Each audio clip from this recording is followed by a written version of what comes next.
Today we're going to be speaking with Brian Adams, Bay Area award-winning broadcast personality. You know him from KICU and KTVU News, and you certainly hear him on KRTY and KLIV. Radio for his entertainment reviews. Thank you so much for being with us today for our podcasting class, Brian. We are thrilled to have you here. How are you today? I'm doing great, and I want to thank you all for having me here as a guest. I'm looking forward to speaking with each of you today. All right. In our podcasting class, we're all about communication. We'd like to know how you discovered our passion for broadcasting.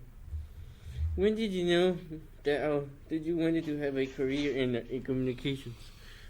I think I knew as a youngster that I wanted to be involved in the entertainment business somewhere and somehow. I just didn't know exactly what that was going to be, but I knew that broadcasting was the area that I was interested in. So I was fortunate. A lot of folks don't know till late in life what they want to do. But for me, it was in childhood, and that helped me determine where I wanted to go to school and study broadcasting. And I was at San Jose State University, both as an undergrad and then as a graduate student in mass communications as well. So I just knew from an early age that I had a passion for the entertainment business, and then later that developed into broadcasting. That's nice. Thank you for your question. You're welcome. Mr. Adams, you have been associated with Bellarmine Preparatory since 2007. Can you please tell us a little bit about your time with Bellarmine and your involvement with the educational opportunities and preparing our local youth for the future? Sure. I first fell in love with Bellarmine College Prep as a parent. Both my sons went through Bellarmine and graduated there in 03 and 06. And then an opportunity came up for me to actually work there. So I started in January of 2007. My role is at the school as vice president for advancement.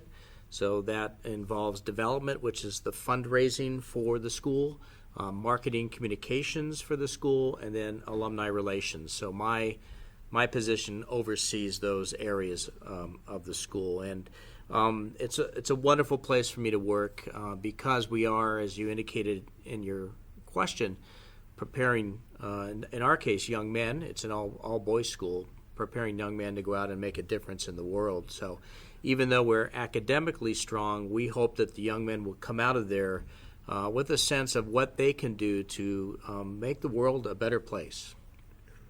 Nice. Thank you for your question. We know that you have volunteered over the years, giving of your time, especially to Books Aloud, as well as other nonprofits and organizations. What have these experiences meant to you on personal level? Can you share with us an experience or moment that was truly impactful for you and motivated you even more? Thank you. Those are great questions. I think for me, I'm a lifelong resident of San Jose. I'm third generation. I have a 7-month-old grandson now who is fifth generation San Jose. That we're very proud of that, and that's kind of rare, I think, in this area. And so for me, as somebody who has deep roots here in the city and in the valley, I want to give back as much as I can to various nonprofit groups that are doing good things out in the community. My role with Books Aloud, I'm not sure if you're familiar with that organization, but basically what I did as a volunteer was read and recorded, very much like a podcast, read books, and then those audio recordings were listened to by folks who have a vision impairment. So they could not themselves, they did not have the ability to read the text, so they listened to it on the recordings. And so with my broadcasting background, it was a great way for me to give in that way. and I have not done that for quite some time now. Just timing is difficult, but I hope to go back to that soon. As far as an impactful moment, I did a lot of volunteer work with the American Cancer Society, and this was back when I was working in television. I was involved, and still am involved, with an event called Courageous Kids Day. It takes place out at Great America Theme Park, and it's for families who have children who are undergoing cancer treatments. Back in 1992, I produced a documentary about childhood cancer, and we did that through telling the story of one family's journey. And that was incredibly impactful for me. I kind of get emotional talking about it. And I met the young man and his family, and he regrettably lost his battle with cancer at the age of 13. But I am very close friends with the family to this day, so I believe there was a reason that we connected. So of all of my experiences with nonprofit groups, that was the one that was most impactful for me. Thank you for the question. What drew you to CAA and our mission? How do you hear about us? Well, I am a member of the Rotary Club of San Jose, and one of our wonderful members is Deanna Persai, who has a thing or two to do with this wonderful organization. And so I think that's really, I may have heard about it beforehand, but it's really through her that I learned more about it. And now I'm on the mailing list, and I receive the newsletters, and so I'm diving even deeper into what you all do here. So I not only applaud the folks who have organized this and launched this, and certainly those who support it in many ways, but I think most of all, I applaud you folks as students here who recognize the value of this experience that you're being afforded here. I mean, this is a wonderful opportunity for each of you. So that's how I first learned about it, and I know I'll learn more as time goes on here. Thank you. Thank you. Thanks for your question. Do you have any advice for students who have interest of broadcasting or communications? Absolutely. I think one of the things that you need is experience and learn as much as you can. I mean, this podcast is a great example of that. You are right now learning some skills that you could put forward if you were to pursue broadcasting and communications.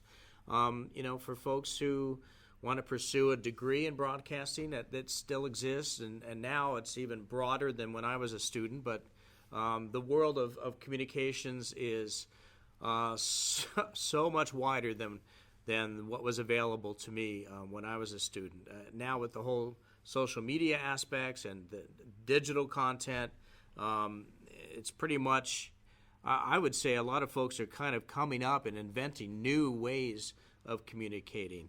The downside of that, I think, is that the interpersonal communication sometimes gets left out because people are, have their nose in a tablet or a smartphone or whatever.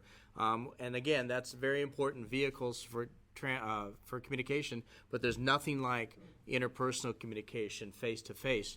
And sometimes it's like I'm communicating with you now over this platform versus you actually being in the same room with us, but at least we can see each other face to face and make eye contact, and I think that's really critical. So again, whether it's pursuing a degree in broadcasting or just getting that experience, that's what it's all about, because you learn by doing, and the more you do, the more you practice, the better you will get at that.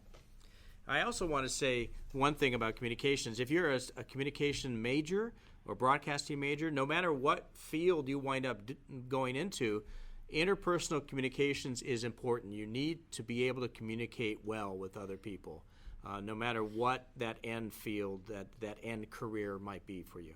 Well, I have a question for you, actually. I told my mom and my dad, when I grow up, I wanna be a weather person. So when I watch the weather every morning with my dad, and it's called the over here where I live in Scotts Valley. It's called the Channel 546, and I watch it every morning, and I know the weather and stuff. And when I was growing up, I always wanted to be either a weather person or a sports announcer because my dad and me watched the sports together, and I wanted some advice because when I grow up, I either want to be a weather person because I always like to know what's going on in the world. And when I was growing up in middle school and high school, I always wanted to be a person who would know how to be like a weather person because in my childhood, that's what I grew up learning about, like in high school and middle school, because I was in special needs classes and I didn't understand certain stuff like that. So that's why I was gonna ask you what can I do to grow up more to be like a weather person. I'll tell you what, that's a great question, and it's a wonderful field. Most people that are on television doing the weather are meteorologists. So they study meteorology. They actually, and not all of them, but most of them, and certainly the better ones, have a degree in meteorology. So they really know what they're talking about. They can read those charts and those maps, and they can actually predict and forecast the weather. When I was growing up, a lot of the folks that were the weathercasters on television were not necessarily scientific meteorologists. They just were up there telling everyone information that somebody else prepared for them. But those days are kind of over now. You really need to pursue meteorology. So I would encourage you to do a lot of reading about meteorology and weather and climate and all that, and that can help you prepare. And then it's just about being a good communicator and be able to kind of think on your feet and keep talking when you're on the air. Nobody likes dead air, right? Yeah. And then it's tough because in a half-hour newscast, for example, the weather only has maybe 4 minutes if they're lucky. It's usually maybe 3. And then I would say the same about sports. I remember when we did a half-hour newscast. When you take away time for commercials and you take away time for weather and sports, in terms of actual news content of what was happening on any given day, it was down to about 7 or 8 minutes. It was not a lot of time. But that's another thing you have to keep in mind when you are putting together a story to tell, whether it's a weathercast or anything else. You only have a limited amount of time in which to do that. And so on your end, you might want to tell a bunch of stories, but you can't. You can only tell so many. So that's a gift too. You have to be a good editor as well. I think I have a question as well. My question is in a media communications, if how much is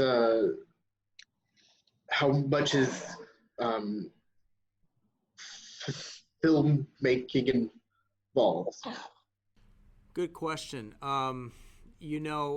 Filmmaking, film studies, it's all part of the communications field. And of course, filmmaking, just even the technical tools that are available now, they've changed so much over the years. Very little actual film is used. Most of it is now digital. And I'm talking about even theatrically. And so it's really important for folks who study that field to keep up with the change in technology, which seems to happen daily. I mean, it's like, and even the technologies that are used now, even within a couple of years may change. That's how rapid it is. So to keep up with the technology, I think it's really important to study the history of film just to get a context for how stories are told.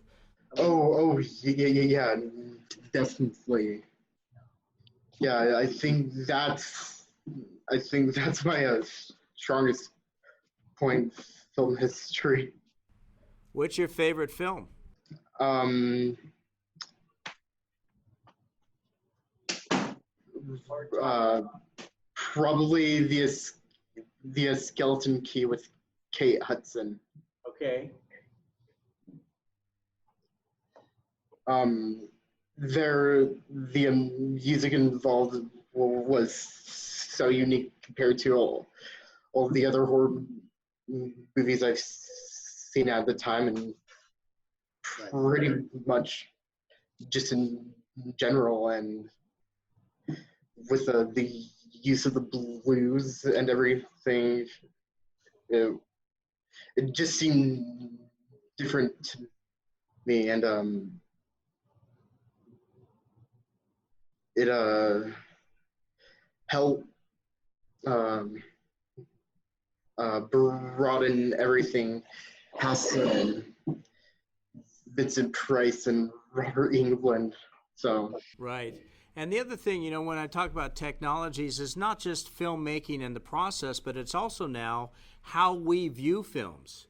It's not, we don't all go to the movie theater to see movies anymore, do we? Now that we have access on streaming, whether that's through your television monitor at home or on your computer or your smartphone. And so those are also things that filmmakers have to keep in mind.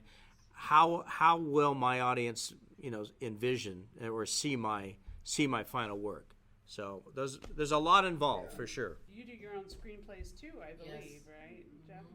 yeah, I just finished the third draft of a script. Excellent. And I love to hear that because it's all about storytelling, and it all starts with the written word. And I also love the fact that I heard you say third draft, which means you've done a few revisions, and as you know, you're going to probably do a few more. And even when you hit final draft, you're not going to be fully 100% happy with it. But at some point, you need to put it to bed and move on to the next one, right? Oh yeah. Well, that's great. I admire the fact that you're doing that good work. So I just want to say thank you for Brian for coming and being a part of our podcasting class, for helping our students to see that with and what they're doing, that with hard work and the tools that we're providing here at CAA, they have so much within them that deserves to be seen out there, and for them to be able to pursue their goals. So thank you very much. It's been my pleasure. Thank you all for the work that you did. I know you did some research, and the questions were terrific. And again, I just encourage you to take advantage of the great opportunities that are being provided to you here through CAA. And what I would like is everybody to come around the microphone, because what is one of the things we're going to say, first of all, what is it that we do, Ben? Go Cardinals. Go Cardinals. And how do we end our class? You want to come around? Let's college show huddle. Brian how we. This is how we end each class at the college. Do we put it in here? We got our digital guys. They're doing it there too. Okay. 1, 2, 3, college with after arts. All right.